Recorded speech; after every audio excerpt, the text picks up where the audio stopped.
Banjir Jalan Bandar Purus Padang hari ini, Jumat tanggal 30 September tahun 2022. Kendaraan mogok yang berani menerobos banjir. Akibat hujan beberapa jam mengakibatkan jalan utama Bandar Purus banjir.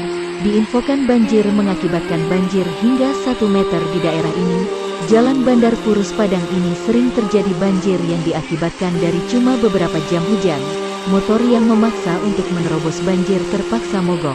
Dari banjir ini mengakibatkan warga yang mau menggunakan jalan ini terpaksa untuk berhenti.